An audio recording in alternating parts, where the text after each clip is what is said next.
All righty. Good evening, everybody. What, you just have supper or something? Good evening, everybody. Oh, it's great having you all here, and I know there are folks here from all kinds of cities. I know Orangeville's here in that area, correct? We've got London, Chatham, Fort Erie, Windsor. Where else? Start telling me. Stony Creek. Waterloo. Wow. Amazing. Where else? Victoria, British Columbia. And Art and your beautiful new fiance, stand, please. He just proposed to her. Yeah, but she didn't say yes. I'm kidding. That's so cool to have you here, Art. Art's a good bud. He and I applied to go on the Amazing Race Canada. We're going to try a different angle next time. Okay, we'll leave that alone. Let's see. Introductions. We are, tonight is sponsored by two different ministries, three really. Hope Fellowship, which is the church here. I'm the pastor at Hope Fellowship, and it's a privilege and an honor to serve here. We meet Sunday mornings in this location. Our slogan is shop and pray. You know, that's how it works. So if you're local, come on out and check us out. It's pretty relaxed here. And then another ministry is Grace Walk Ministries, as well as Sparrowway. So I'm going to first call up David Peck of Sparrowway, and he'll talk about Sparrowway for a minute, and a word from our sponsors. Thank you. I was introduced to Paul Young many, many years ago, but I just had no idea who he was. And I hope that means something to a whole lot of you here. And tonight's going to be about peeling back the layers, it seems to me, and I hope most of us have been doing that for the last couple of years. So thanks for coming, Paul. And it's kind of the first day of a 5-day tour? Second day of a 5-day tour, and it's going to be great, and I think it's already started out with quite a bang. So thanks for having us, Sparrowway. I'm the vice president of Sparrowway. It's an organization that I've been working with for a short time, but I've been working in kind of the social justice arena for many years, and we wanted to come alongside this event. Mike and I really just met today. Officially. Other than the digital introduction, so it's really been just a digital affair for the last little while, but we're much closer as a result of the lunch we had today. A comedian in every house. Literally. You'll find out. So anyway, I just wanted to say thanks. I'm so glad. I mean, it's amazing. You guys are all here on time. We got a beautiful sunset. Paul's in the front row. I don't think it gets much better than this. So we've got a booth at the back. I'll be at the table during break. Come and see me. Say hello. I'm going to be giving away some free tickets to a comedy night that we're hosting tomorrow in Guelph. It's last minute, but frankly, folks, at this late hour, we got to pad the house. So we need you out. So I'll let you know a little bit more about that later on. Thanks again, Mike. If you have Twitter accounts on your phones, get ready tonight at break, okay? Because you'll be given an instruction for a chance for some free tickets. Get your phone out, everybody? No? Not yet, okay. All right, Grace Walk is the other ministry that's sponsoring this event. Grace Walk Ministries began with Dr. Steve McVeigh, who wrote a book called Grace Walk. And 7 years ago, we launched Grace Walk Canada. And it's a ministry that shares the love and the life of Jesus Christ all over Canada and around the world. It teaches believers who they are in Christ and why it's true. And even more, it digs into the truth that God is absolutely nuts about you. He loves you unconditionally, and there's nothing you can do about it. You can receive it and believe it, and it'll be a great benefit to you. So anyway, that's what we do with Grace Walk, and it's been a lot of fun. Some instructions for tonight. When you came in the door, you were given an offering envelope, donation envelope, as well as a piece of paper. The only way we're going to do our questions and response time is not have a line of people, because that'll just drive everybody nuts. Instead, if you're interested in asking a question, you can either write the question down on the paper, or just write your name, and then I'll give you the microphone, and I'll hold it though. And you can ask your question to Paul personally, but we're going to do it by draw. okay, out of the box, because there's no way everybody can. We are going to take a break at 8 o'clock or so. That's your chance to drop off your question sheet and maybe even meet Paul at that time, because we're in an outlet mall, they have closing times. The mall closes at 9, but by 10 o'clock we have to be fully out of here because security systems turned on, all that stuff. They did say 1:45 if possible, so we can't stick around and too long. And that should be it. Is that pretty clear? All right. Perfect. Yes, thank you, Art. All right. Well, let's get going. Let's invite William Paul Young.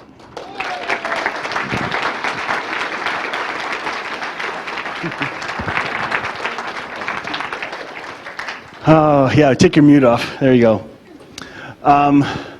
4 years ago, Paul Young came to Grandview Baptist Church and had a similar kind of evening, fun night. And I had the chance to spend a day with him, and we actually went to a shack. We did, yeah. It was an Underground Railroad shack from a long time ago, and he was interviewed by a TV station, and it was pretty cool. So that's when I first got to meet him. That was very cool. We had, it's at the end of the Underground Railroad, right? It came from the U.S. and came up into Toronto. And then, so it was for Global Television, if I remember. And the gal that was doing the interview, she calls me about, 20 minutes after, and it was winter, so there was snow out, and in this building they had the old hearth with the big kettle inside of it, and that's the backdrop, but it was like freezing cold outside, and lots of snow on the ground and everything. And she calls me about 20 minutes after the interview, and she says, I don't know if you like this sort of thing at all, but it's kind of interesting that we're packing up after the interview, and I look up, and on the hearth there is a single ladybug walking right across the top of the hearth, right? I said, yeah, I love that kind of stuff. So that's, I know. So yeah, that's my memory of that interview. It's pretty awesome. You don't remember me? No. Thanks. See, feel the love. Okay, so a number of you have not heard the story behind the shack. So, Paul, I'd like you to give kind of an intro of how the book came about. Okay. But before you do that, how many have sold so far? Because the last look I saw was 18 million. Yeah, so it's about 19 now, and that's without numbers in from a lot of places around the world. So we don't know exactly, but that puts the shack in the top 100 bestsellers of all history. I looked it up last night. Yeah, so I like to tell people, yeah, I'm brilliant. Come on, But when you hear the story, you'll go, oh, this is such a God thing. Because really, it was kind of like grace that he got to participate. And you ready for that? Yeah. Okay, so I've always been a writer. I've been a reader since I was little, because reading, if you don't mind, I'm going to stand up because I can see you better and I'm not that tall. So reading is a way for me to get, as a child, was for me to get out of my world, right? Because I had a lot of great sadness as a child. And so reading, I got out of my world. Writing became a way to get my inside world out. Does that make sense? So I never took literature classes, I didn't go to creative writing classes, nothing like that, but I read a lot of books and a lot of great writers. And as I began to write, a lot of my early stuff I always, I destroyed after I wrote it because it was pretty dark stuff, and I didn't want my dad to find it. But over the years, I began writing gifts for friends, poetry and songs and short stories and whatever. And it was just a way for me to tell somebody that I loved them, in a way, just a different way. And Kim, who I'm married to, and we have 6 children. Our youngest is 20. Our oldest is 33. 4 of them are married. Boy, boy, boy, girl, girl, boy, in order. And 2 of them so far have produced 7 grandbabies, 6 and under. So we got a small town in our future, right? And so Kim, she'd been asking me for about 4 years, someday as a gift for our kids, would you just write something and put in one place how you think, because you think outside the box. And so that's all I was trying to do, was write something, right? later when the book actually got printed, she said, when I asked you to do this, I was thinking like 4 to 6 pages. But you didn't tell me. And I love story. Story for me, I think every human being is a story. And not just has a story, I think they are one. And someday we will have the time to explore the story of each human being. And it's going to take a while. But I think and because of the interconnectedness that happens. And so story has always intrigued me, and I like story. I'm a religious kid growing up. I'm a missionary kid and a preacher's kid, evangelical, fundamental Protestant, right? So, I just had further to go than most people. And, right? So I've always been a storyteller, but that just used to be called lying. And, hey, missionary kid, preacher's kid, right? So, yeah. Somebody else is a missionary kid or a preacher's kid. So, story is sneaky good. I think any creative thing that is done well creates more space than it takes up. And I think good story does that. And it kind of sneaks by what C.S. Lewis would call our watchful dragons. Our rationality and our paradigms that are resistant, and they get by it. And so I've always loved story for that reason. I like music. Music had a way of reaching me in places of my heart that a sermon never could get close to. And so music was very significant for me in terms of even just my humanity and becoming a human being. But I love story. So I wanted to write something for the kids that puts in one place how I think. And because I've got a multicultural background, I grew up in the highlands of New Guinea from the time I was 10 months old till the time I was almost 10 years old.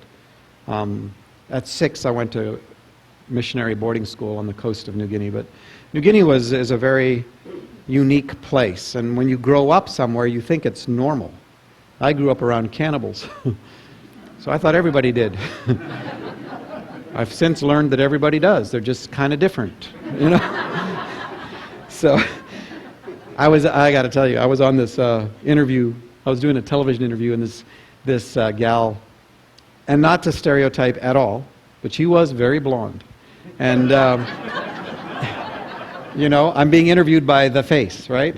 And so she is obviously, to me, and I think it's hilarious when somebody tries to interview me intelligently about a book they haven't read, right? And The Shack is not the easiest book to guess what it's about, right?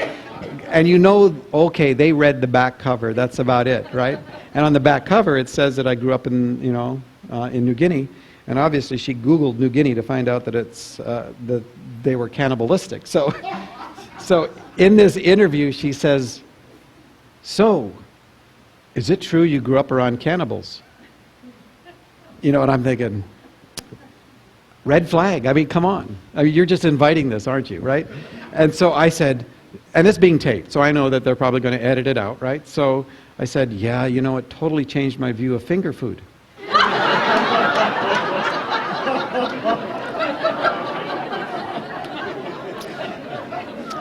And I kept a straight face. And she goes, her response is, "Wow, that's fascinating." Now, here's the funny part of it. They aired that. They didn't take it out, right? So somebody's in the back room in the editing department who didn't like her, who's going, "Oh my gosh, can you believe what she just said?" Right? So I grew up, the first book ever written about the valley that I grew up in was called Cannibal Valley by Russell Hitt. And so they didn't do it for food. They did it for ritualistic, spirit-worshipping kind of things. And but that was the world that I grew up in. And the tribe I was in. Now, New Guinea has over 800 unrelated language groups. I mean, totally unrelated. The difference between English and Chinese. Like the Damal, which was a tonal dialect, which was north of us, ours was a non-tonal. So very different cultures. All divided by rivers or mountains. Our tribe was one of the biggest, and it had 40 to 60,000 people over 100 square miles. And, but they had never seen a white person before us. They were Stone Age culture. That means they had no metal in their culture. And they were spirit worshiping. And this was pioneer missions. And I'm 10 months old when we go in. First child. I'm the first person outside their world to ever learn their language. When I was 5 years old, Wycliffe came in to translate the language, and I was the informant, because I was the only one who could speak English and Donnie. And so it was my tribe, right? And this was back in a missions time when missionaries were doing the will of God, and that meant that, they thought that God would just automatically take care of their children. And so, a lot of my generation got pretty slaughtered for the sake of the gospel in terms of missions, and got hurt really bad. And so, I had a difficult relationship with my dad anyway, which comes out in the book. And then, and it's not because he's an evil man. It's just because he grew up inside of damage, and he was part of a generation that didn't even know they had baggage, right? And they wouldn't have known what to do with it if they'd have known they had baggage. And so that, coupled with the sexual abuse that started in the tribal culture and then continued in missionary boarding school at age 6, where the older boys would come at night and molest the younger boys. That kind of stuff just tore the fabric of my heart to shreds. And you find a way to survive. Children will find a way to survive. So one of the best comments about the shack that I got when the book first came out was from a woman who's a writer in Nashville, and she wrote me a note, and she said, "I don't know who you are, and I don't know what your background is. I know nothing about you, but my sense is that Missy, Mackenzie's daughter, represents something murdered in you as a child, probably your innocence. And Mackenzie is you as an adult trying to deal with that." And when that came in, I showed it to Kim, and she said, "Boy, she nailed it." Right? Now, we've had the deaths in our family, too. And we had a 6-month period where my 18-year-old brother Stephen was killed. Kim's mom, we were little less than 2 years into our marriage, and Kim's mom, 59 years old, goes in for gallbladder surgery, has a massive coronary, and dies. And 3 months after that, my 5-year-old niece Jennifer was killed the day after her 5th birthday. So we've been inside the losses, right? And I'm writing this story, and so Kim's saying, put in one place how you think. And I'm thinking, what's the worst thing that could ever happen to a human being? And it's the loss between a parent and a child. I don't think there is any deeper loss than the loss between a parent and a child. And so I'm thinking, you know what, that's the worst that could ever happen. What if I'm not here to talk to my own kids? What would I want them to know? And that situation asks the best questions about God, about humanity, about sadness, about grace, about transformation. And so I built the story around Mackenzie, who is me. And I'm trying to communicate to my kids, let me tell you about the God who actually showed up in my life and brought me some healing, not the God I grew up with. Because the God I grew up with is very distant, disapproving, Gandalf with an attitude, bad attitude, right? And so it's all about appeasing and trying to please this God. And it took me a lot of years to learn how to trust. Because just think about my history. I learned early on that trusting was dangerous. And I wasn't going to trust anymore. And so religion offered me an out. You didn't have to trust God, you just had to please Him. So give me the rules. Tell me what I need to do to please God. And you know what I found out? Every religion on the planet is an appeasement religion. They just have different rules. So it really doesn't matter who God is. It matters how good are you at keeping whatever the rules are. So you can have 5 pillars of Islam, you could have 8 steps of Buddhist enlightenment, you can have 1,400,315 now rules of Protestant evangelicalism. Right? So I'm writing this story. I'm working 3 jobs, writing this story on the train to one of my jobs. We're living in a little house, about 900 square feet of usable space. In 2004, we'd lost everything. We'd lost the house we'd lived in for 17 years. Downturn in the economy partly, stupid decisions partly, you know, human stuff. And it was part of a healing process. Mackenzie's weekend represents 11 years for me. Okay? So when people ask me about the book, I tell them it's a true story. It's just not real. Like any parable. Parables are true, right? But I wrapped up this story inside my history in a way that gave me a chance to move it sideways so that my kids could read it. And all I was trying to do was write this gift for my children for Christmas. That was it. And we were in this little small space. Kim got a job at the high school bakery. I'm working 3 jobs. I could walk to the train. I had 40 minutes on the train each way. And it gave me time to work on this story to try to get it done for Christmas. I got it done, made 15 copies at Office Depot. 15 copies, right, with the little spiral-bound little thing on the side, a little plastic cover. And it said, The Shack by Mackenzie Allen Phillips with William P. Young. Now, there's 2 jokes in there. You know, I'm writing this for my kids. It's not like I had any clue that the world was going to read this thing, right? I'm serious. I never had crossed my mind one time to publish it. That's not my world. I know nothing about publishing, right? I'm just trying to finish a story for my kids for Christmas. So the first joke, of course, is that, you know, Mackenzie's not like for real. I mean, it's me, but which was okay until my friends kept giving it away to their friends who gave it to their friends who didn't know me and wanted to fly to Portland to have lunch with Mackenzie. That's a problem. And the other thing is that nobody in my world knows me as William. I'm one of 4 generations of Williams, none of who go by their name William. We all go by our middle names. 4 generations, right? So I've been Paul, and nobody has known me as anything but Paul since I was small. Now, which was funny too, when the book eventually got printed, people would call me up and they'd go, "Hey Paul, have you read this book by this William Young? He thinks just like you." Which was kind of a relief, you know. So, you know, I get these 15 copies done at Christmas, and 6 went to the kids, and Kim got a copy, and 2 cousins up in British Columbia. I'm Canadian born, by the way, Alberta, and I've got a lot of family in BC. My folks are in BC, and my sister and brother are in BC, and so I sent 2 copies to my cousins in Canada, and then I gave the rest to my friends, and I went back to work. Because that's what I did, you know. The first 15 copies did everything I ever wanted that book to do. You understand? It did everything. And the other thing you need to know is that everything that matters to me,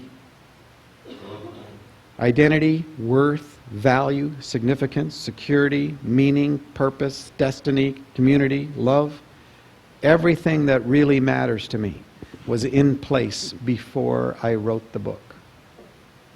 The book has added nothing to me in terms of anything that matters. And it's giving me a huge freedom.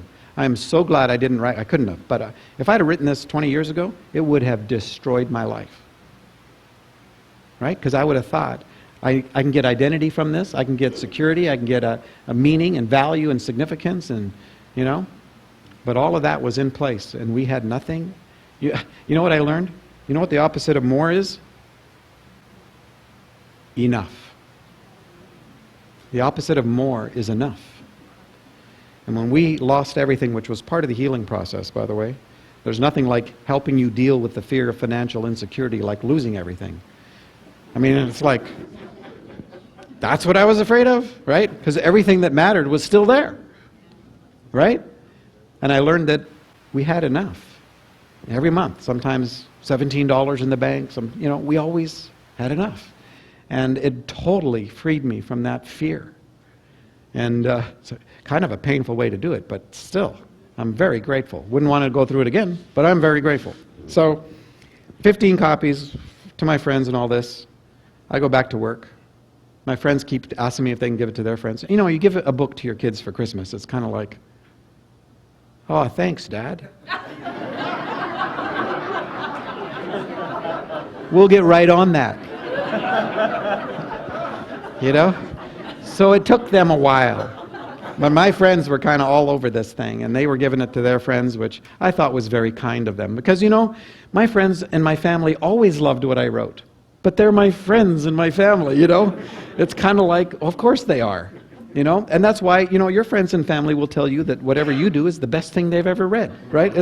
Or that's the great song, you know? And so, you know, now they're giving it to them, and now people are contacting me that I don't know who they are. And they're not just writing me an email and saying, hey, that was a great little read. They're writing me an email and saying, look, let me tell you how your little book landed in the middle of my great sadness and just ripped a hole through my world, right? And I'm going, what is this? I'm shipping and receiving. I'm cleaning toilets. I'm doing hotel night clerk. I'm doing food processing and web conferencing on the side, right? Those are all the jobs that I was doing at the time. And I'm going, what's this? What's going on here?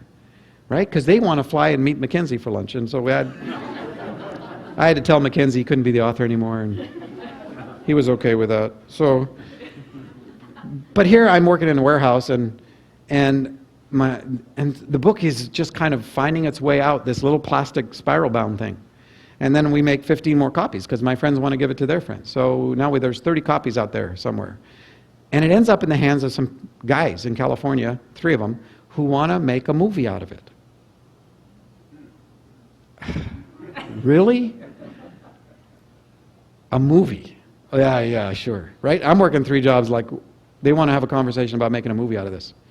So they fly me down to LA and in order to have these well, that's not exactly true. I flew to LA. There's like a $300 difference there. And so I go down to LA to have this conversation about making a movie. And so we ripped the book apart like a screenplay for like 3 days. And during that conversation, one of them says, you know, maybe we should publish this because Hollywood loves books. They love to do book adaptations. 76% of all successful movies are book adaptations. But the benchmark in Hollywood is 100,000 copies. If you can sell a novel and sell 100,000 copies, Hollywood will talk to you about making a movie. That's their benchmark. So that is the statistic that I knew because of these conversations that I had in California. 100,000 copies. I'm thinking, why doesn't everybody do this? Like, there's way more people than that in Portland. I live in Oregon, Portland, Oregon. So I'm thinking, there's more people than 100,000 in Portland. Well, here's what I didn't know. The average book only sells 3,000 to 5,000 copies its entire lifetime. Right? I didn't know that. I mean, if you can write a novel and you can sell 7,500, you have a bona fide bestseller. You would not think that, wouldn't you? You'd think, like, it's because you see the publicity and the ads and everything else, and you go into a bookstore and it's like, there's a bazillion books in here, right? And you're thinking, well, they must all be doing okay. No, the average book sells between 3,000 and 5,000 copies its entire lifetime. Right? Now you know why 19 million is like in the top 100 bestsellers of all history. Because it's like unbelievable. So, but at the time, I'm going, I don't care, 100,000, all right. So they want to make a movie, so we talk about, okay, let's actually publish this thing. Okay, well, I'm working 3 jobs. It takes a while, right? I'm working on the rewrites. There is 1 chapter in your copy of The Shack that has never been touched in a rewrite. Every other chapter has been reworked. 15, Festival of Friends, based on a Coburn song. That chapter is in your book the way I wrote it, the day I wrote it, right? But it set the benchmark for the book when I did the rewrites. Everything was to try to raise the quality to the level of chapter 15. And that day, by the way, see, I'm working 3 jobs, so I'm trying to fit everything in between my work. And I had a Saturday where I had no work. And Kim was gone with the kids. And I started at 8 in the morning, and in 8.5 hours I wrote 4 complete chapters, of which 15 is the 4th of those 4 chapters. And see, I didn't take the class, so I didn't know you weren't supposed to be able to do this. So Right? So Kim gets home and she kind of looks at me going, what happened to you? Right? And I went, it's like I stepped out the back of the house and I got swept away by a river and I ended up like 20 miles downstream, stark naked and bleeding, you know, because those chapters just tore me apart. 15 tore me apart. And 15, by the way, when I say the first 15 copies did everything that I ever wanted this book to do, I get a call from my son who's reading his copy. And he's 21 years old. He's a mechanical engineer. That's what he's studying at Oregon State. And he calls me up and he is bawling on the phone. And he says, do you remember in chapter 15 where Mackenzie is standing on the hill with Sadayu, the Holy Spirit, and they're watching Jesus at a distance come into that huge celebration? And they catch eyes from a distance. And Mackenzie hears Jesus say, hey, Mac, I am especially fond of you. And my son is bawling on the phone and he says, Dad, I heard him say that to me. Who cares who doesn't like the book after that, right? It's kind of like, hey, right? It did everything I ever wanted it to do. And so, you know, here we are, we're talking about this. I worked the rewrites. We sent it to 26 publishers. Half of them faith-based publishers, half of them secular mainstream press. And at that point, I'm hoping the secular folks, somebody in the secular community picks it up, because I never wanted the book to be Christian fiction. You have to be dead to write decent Christian fiction. Right? I'm serious. That's like, you know, the people that I like, C.S. Lewis and Tolkien and all these guys, they're dead. So I'm trying to think, okay, you know, and people ask me all the time, you know, one of the big questions I get is, I get two questions from page 182, but one of them is, you know, where Jesus says to Mackenzie, hey, Mac, you know, I didn't come to make people Christians, you know, I'm not one. And I go, you know, Jesus was never a Christian, right? Like he's a Jew. Does that bother you? No, and he didn't go like after he ascended going, oh, if I'd have just waited, I could have become a Christian, you know? You understand what I'm saying? So people will ask me if I'm a Christian, and I'll tell them, well, tell me what you think one is, and I'll tell you if I'm one of those. Because I don't mind being one, right? But frankly, if your definition of an atheist is someone who doesn't believe in a God who requires the sacrifice of children, then I'm an atheist. You understand? So the language and the words and what they mean has a lot of intention. Now, I'm all about Jesus. I am. And everything comes back to Jesus for me. At the center of everything. And everything to me, but it's not the Western little bitty Jesus. We're talking about the cosmic creator within whom everything is and moves and has its being, right? Who is fully human and fully God. So I'm all about that. But, you know, so I didn't have to worry because all 26 publishers turned it down. Right? Which frankly didn't bother me a bit because I had no expectations to publish this thing in the first place. So I'm going, all right. So I asked what I thought was an obvious question. How hard is it to publish a book? Because I don't know. So two of the three guys that wanted to make this into a movie created a publishing company. It's like $500. I'm serious. They filed it with the state of California, and I had a publisher who would publish my book, right? One of the guys volunteers to ship books out of his house at night because he's putting in people's sprinkler systems into their yards during the day, right? I have a buddy up in Gresham, Oregon, who'd loaned me some money. One of the guys had savings, and the other one had a Visa and a MasterCard. So we pooled our money, and we found a printer in Los Angeles near where the guy who's the sprinkler system guy, he could ship books out of his house. Right? And in May we order, I mean, how many do you order? I don't know, but let me tell you, you get a big price break at 10,000.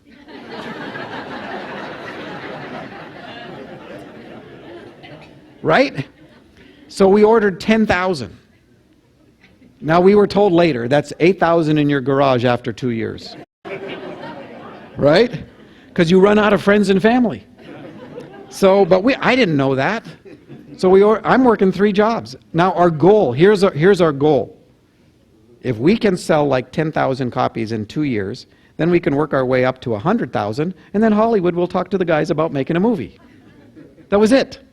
So we were hoping 2 years to get through this 10,000 copies. May of '07, they drop shipped, the printer, drop ships 11,000 copies of The Shack to the guy's house. That's when we learned about a new word. It's called overage. Somebody knows publishing. Overage is where they're allowed to print by accident an extra 10% and charge you for them. It's like, and I guess it's common practice. It's like, oh, I don't know what happened, but an extra 10% popped out. So we now had 11,000 copies of The Shack in the guy's garage. Now, you have to understand, nobody knows we exist, right? We're not in anybody's system, no bookstores. The only place you could buy the book was off the website, right? Well, we put up a website. That's how there was a website. Now, this publisher had one book.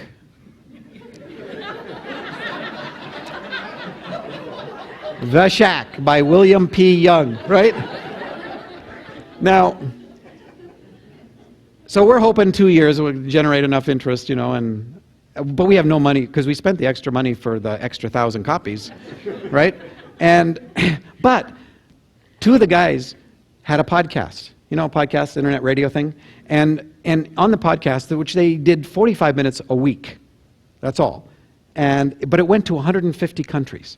So they had started talking about the concepts that are in The Shack, and in the time about the 6 months before we printed the first run, they had gotten 1,000 of all things, 1,000 pre-sales from all over the world. So the first 1,000 extra copies went right out into the mail all over the world, right? Now, I'm up in Portland, I'm working my 3 jobs, and I'm starting to get emails from all over the world from these first 1,000 copies, right?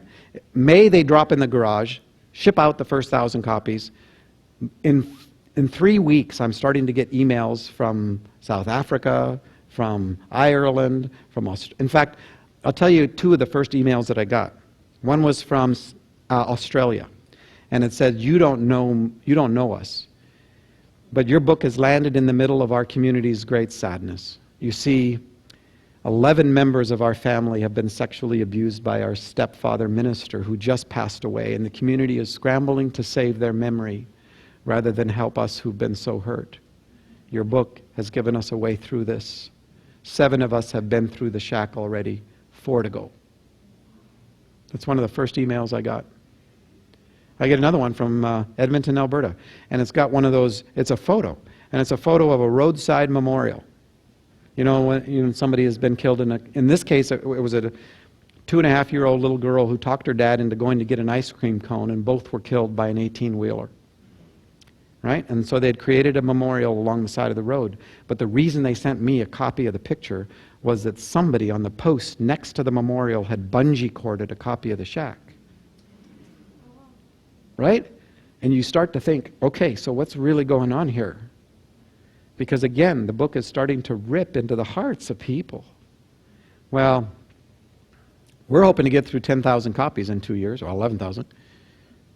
May, when the book's landed in the garage, May, June, July, middle of August, 3.5 months, I get a call from California.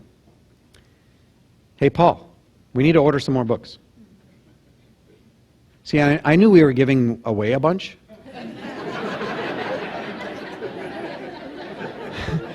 So that's my obvious question. Are we just giving them all away? He says, no. People are coming to the website and they buy one, and then like a week later they come back and they buy 5, and then 2 weeks later they come back and they buy cases.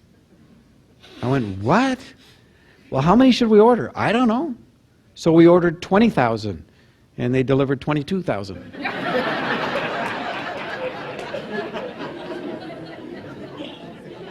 And here's what's funnier. Those 22,000 books landed in the guy's garage the day we had 1 case of books left from the first shipment. So now we were like experts in supply chain management. We went through 22,000 books in 60 days.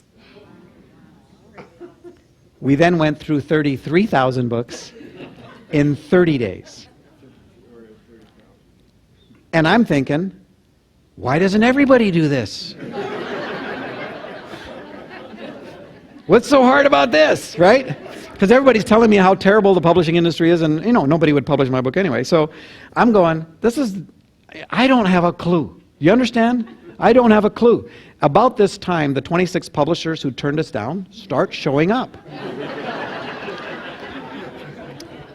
And they want to have a conversation, right? And I'm trying to wrap my head around this thing. Now, it is taking off. At this point, people are going to their stores looking for it, right? Whether it's Barnes & Noble, whether it's Christian Supply, Lifeway, whatever. They're going to the stores and they're saying, do you have a copy of The Shack? And people would go, they'd look it up. And they'd go, I'm sorry, it doesn't exist. Well, no, here's the publisher. Right? Which didn't help at all. Right? Because the publisher doesn't exist. According to their systems, And so everybody's scrambling to figure out where is this book. Although, I got to tell you, there was a book on Amazon at this time that was in their archive files that was called The Shack by Mulholland. It got a huge hit during this time. And it is not a nice book. I know somebody out there is going, I can't believe Edith recommended me this book, right? So Barnes & Noble's tracks us down, and they call. And we're getting the calls at this point, and a lot of the conversations usually start with normally.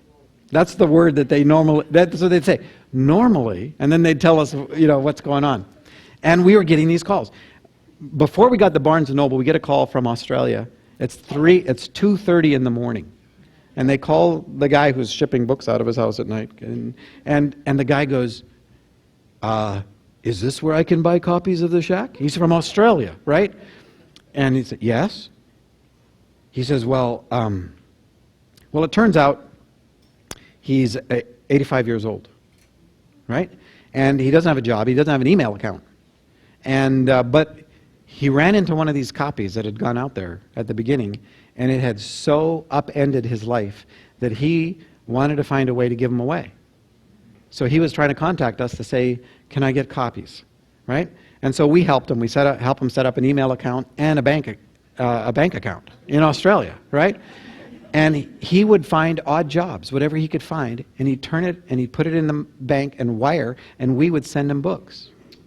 He gave away hundreds of copies of The Shack because he wanted to do this, right? So that kind of stuff was happening. So Barnes & Nobles, they call us up and they say, hey, we're really excited about your little book. Obviously, people have been coming to Barnes & Noble looking for it, right? And they said, we're really excited about your little book. Could you send us your marketing and promotion plan so we can be on board?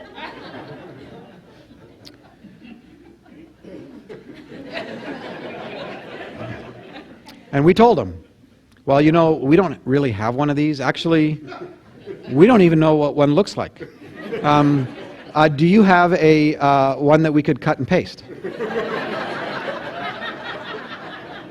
Serious. And he hung up. He was laughing as he hung up, right? 2 weeks later, approximately, he calls back and he says, normally we charge a publisher a lot of money to put their book at the front of our stores nationwide. It's called placement, which I didn't know about until this. He says, would you consider allowing us to do that for you for 3 months for free?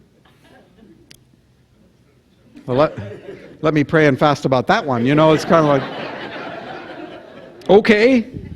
And they did. In the first 13 months, from May of 07, when the books landed in the garage, to June of 08, yeah, he knows better than to ask me more than one question. Okay, in the first 13 months, because at the end of June of 08, the two guys who owned the publishing company in California were so tired. One of my boys had moved down there just to help them ship, right? But they entered a joint venture with Hachette Book Group, which is out of New York, out of France, second largest publisher in the world. And Hachette entered a joint venture and took the shack internationally. Okay, but in the first 13 months, everything came out of that garage, 2 storage units, and the local printer.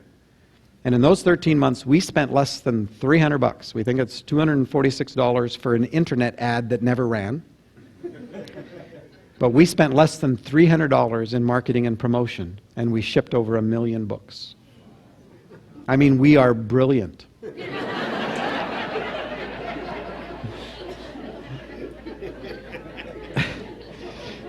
So when I tell you this is a God thing, this is a God thing, right? From the get-go. And then it just exploded on the international market. The book is the number 2 book in the history of Brazil in Portuguese. The number 1 book is a little book by a Dominican priest who is 6'4" and wears tennis shoes.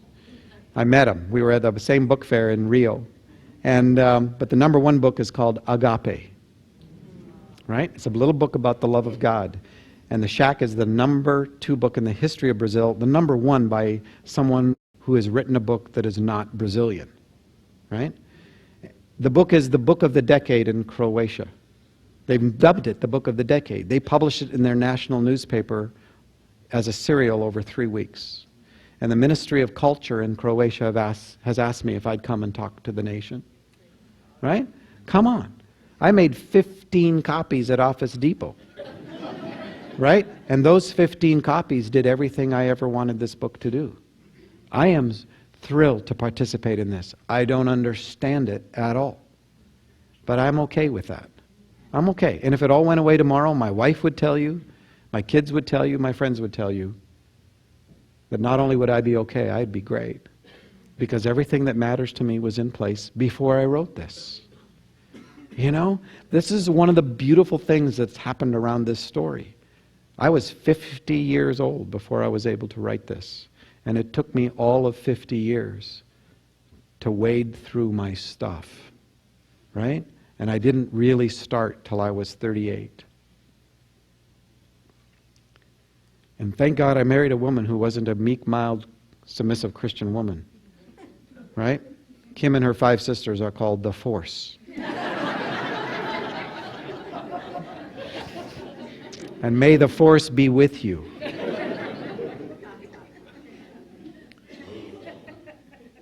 And she tore me to shreds. My wife paid a huge price for my healing. That's why at the front of the book it says, "To Kim, my beloved, thank you for saving my life." She did. Now, I'm a religious kid, so I knew how to hide it, and I'm a missionary kid, so I know how to adapt to culture. But it was all about self-protection. It's all about safety. I didn't know how to deal with my stuff. You know, I'm a Christian. If you just ignore it, it'll go away. And you can make up stories about it. You know, whatever. But God showed up, you know, and it wasn't the white Gandalf guy. And when I'm writing this for my kids, I'm trying to think, you know, how can I communicate? Because imagery doesn't define God. Imagery is to help us understand the nature and character of God. God's a rock. You know He's not a rock. But that's imagery that's used in the Bible. God is a fortress. God is a strong tower. God's a shield. God is a mother hen who covers the chicks. I tell people, well, I suppose I could have had Papa come through the door as a big hen, but I just don't...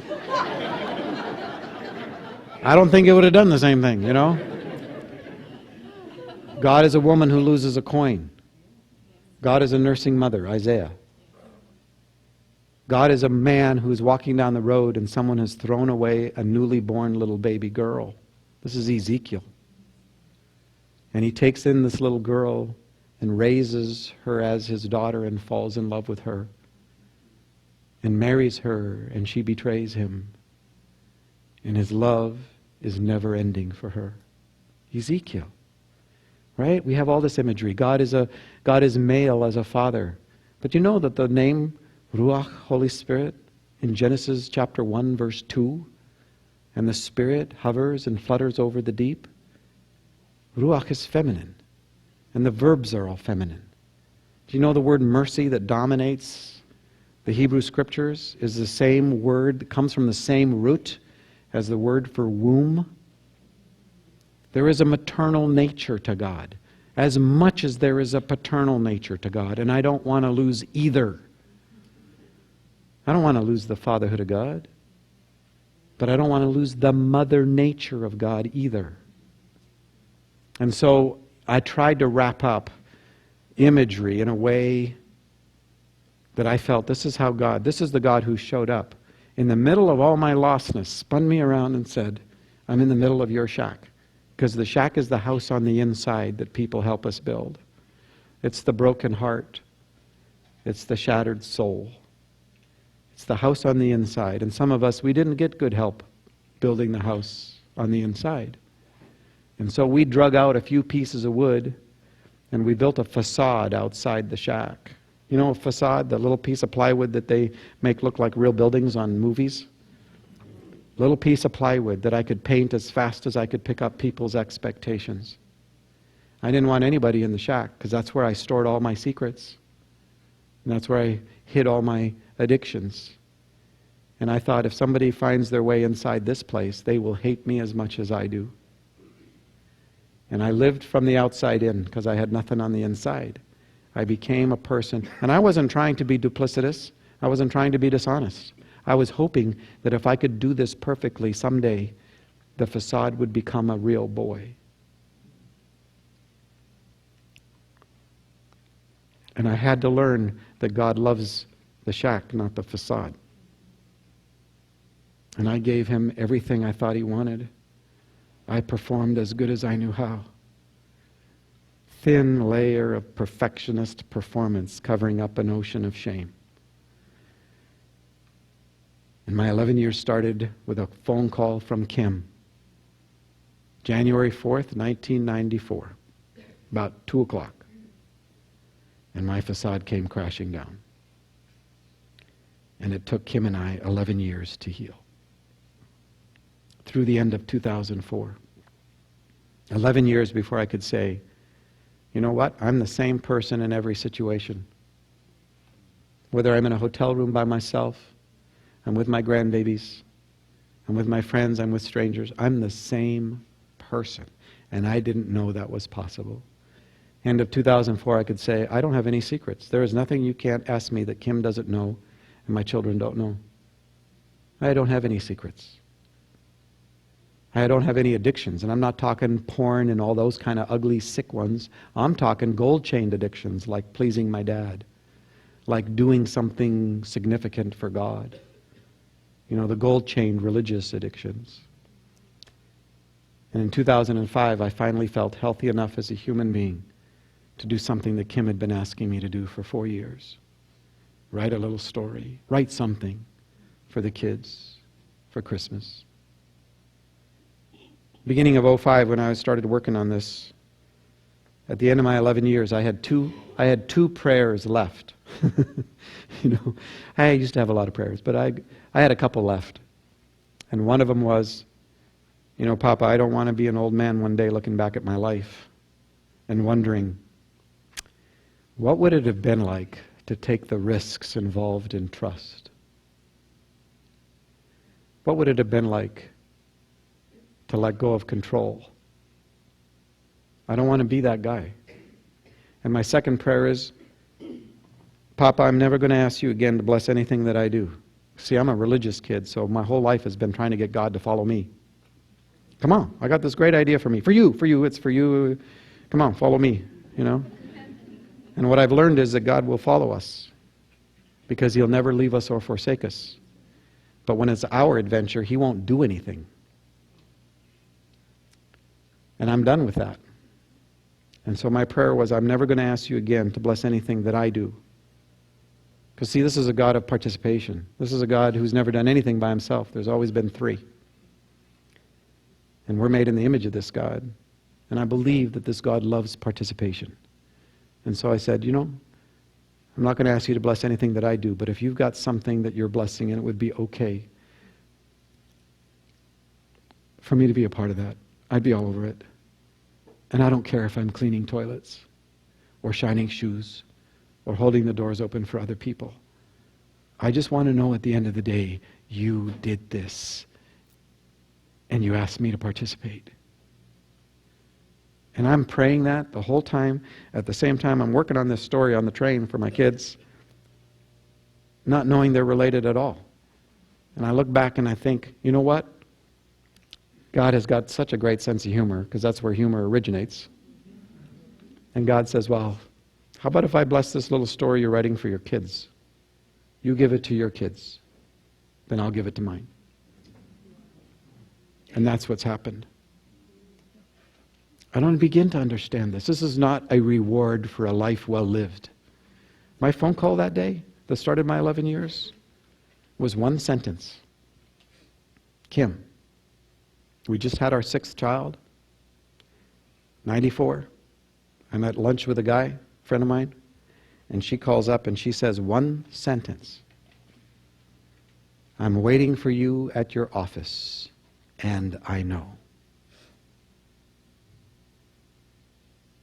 One sentence. And my facade came crashing down. Because what she knew was I was in a 3-month affair with one of her best friends. And at that point, I had to make a decision. Do I face my wife, or do I kill myself? And to this day, I don't know how I made it across town. And I drive in, and I pull in front of the office that I owned, and I walk in to face the fury of a woman betrayed. And she'd already torn the place up. And she lit into me with every piece of fury she had. And 4 hours into this, I say to her,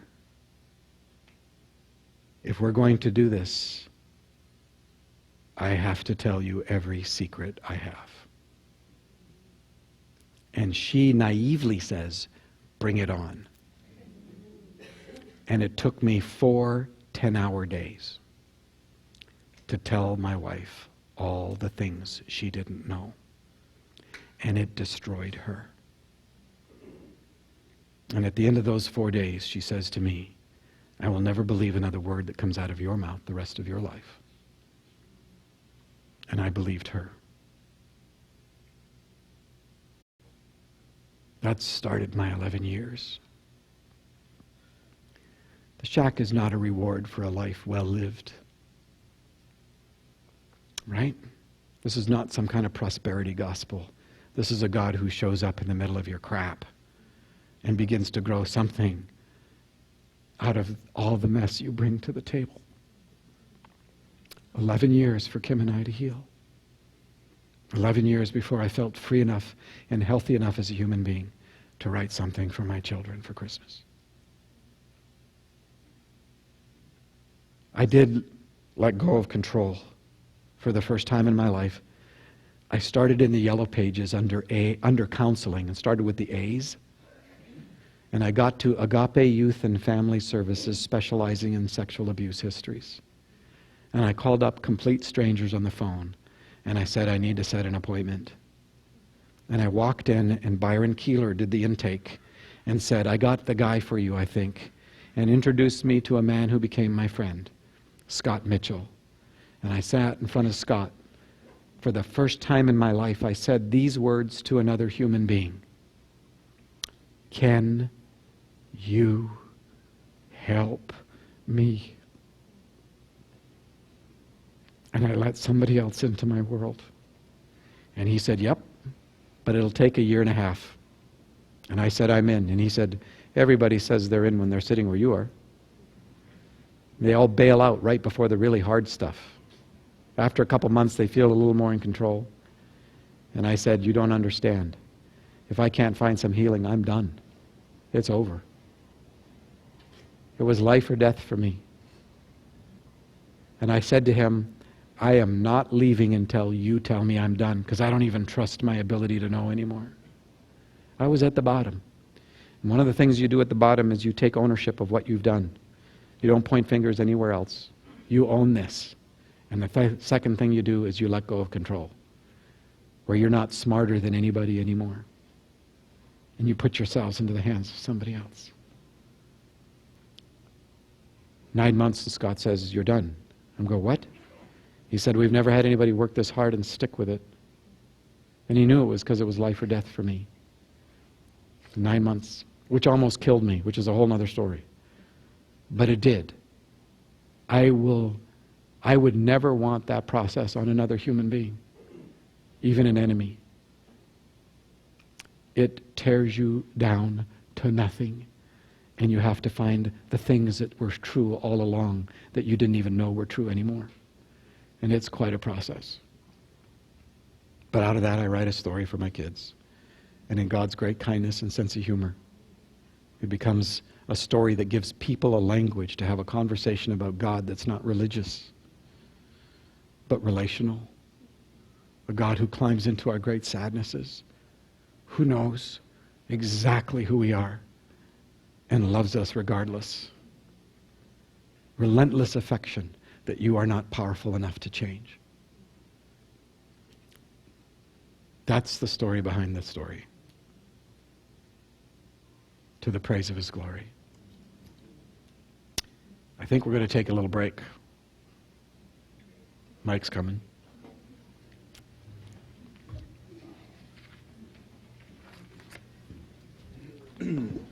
Sure, I have to speak after that. Wow. Well, I wanted Paul to be here to share his heart with you because I've heard his story, but each time it's different, it's real, it's more raw, and we all can learn. Who knows who's going through pain, eh? There are people here tonight that are going through hell. I know it. Let Papa in. And yeah, that's all I'll say right now. The next session, we're gonna talk a bit about pain and grieving, and how that affects us, and face some lies that need to get weeded out of our little gardens. And that'll be a good time. I'm looking forward to that. And Q&R, questions and responses. So with the questions and responses, please take your little forms and put them, give it to the, at the Jen Shaw back there, she'll be at the cash box thingy. And we'll put it in a box, and I'll call out your names for those that are going to ask questions. And you can ask Paul yourself, or if it's on the paper, I'll ask the question, whatever. And we'll go from there. We'll see if we can get through as many questions as possible. So let's take 15 minutes right now, and just take a break, say hello to Paul, and yeah.